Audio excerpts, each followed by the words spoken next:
High, আমি লাবণী। আর আমি যে কতটা ল্যাটখোর সেটা এই ভিডিওটা পুরোটা দেখলেই বুঝতে পারবে। ভিডিওটা ছিল 10-11 দিন আগের ভিডিওটা, সোজা রথের। বুঝতে পারছো? সোজা রথ।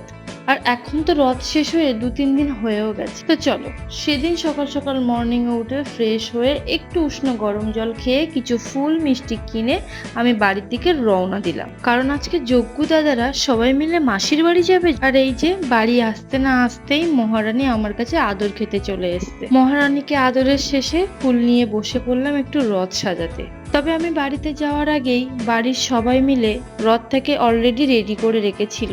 আমি আরো কিছুটা ফুল নিয়ে যাওয়াতে আরো একটু বেশি করে ফুল দিয়ে সাজালাম। তোমরা কে কে রথ সাজাতে ভালোবাসো একটু কমেন্ট করে জানিও তো। আমার তো খুবই ভালো লাগে। তবে রথ বার করাটা কিন্তু ছোটবেলা থেকে একদমই ছিল না। ছোটবেলাতে রথের দিন আমরা মেলাতেই যেতাম। বেশ কিছু বছর আগের থেকেই আমি বাড়িতে রথটা বার করছি। যেহেতু আমার বাড়ি গ্রাম সাইডে, তো এই গ্রামে রথটা আর হয় না, এই গ্রাম থেকে অন্য সাইডে হয়। সবাই মিলে অন্যদিকে রথ দেখতে যায়। তবে কাজের চাপে বেশ কিছু মানুষ তো যেতেও পায় না।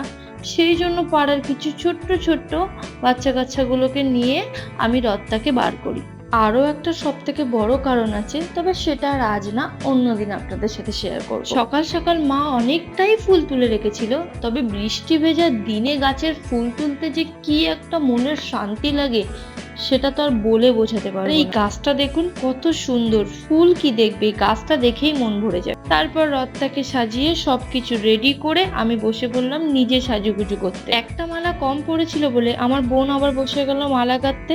আর দেখো কত সুন্দরভাবে মালাটা গেঁথেছে। শাড়ি পরেছে আর ফটো আর ভিডিও করব না, এটা তো একদমই হতে পারে না। তারপরে নিচে এসে দেখলাম মা বাকি কাজটুকু একদম কমপ্লিট করে। তবে হ্যাঁ, আমি কিন্তু তারপরে রথ বার করার পরের ভিডিওগুলো সবটাই আগে আমি পোস্ট করে দিয়েছি। তোমরা চাইলে দেখে আসতে পারো, কারণ আর ভিডিওগুলো ছিল আমার অন্য ফোনে, সেই জন্য এই ভিডিওটাতে আমি অ্যাড করতে পারলাম। তারপরে আমি বাড়ির রথটাকে মন্দিরে দিয়ে আসার পরে চেঞ্জ করে সঙ্গে সঙ্গে বেরিয়ে পড়ি মেলার উদ্দেশ্যে।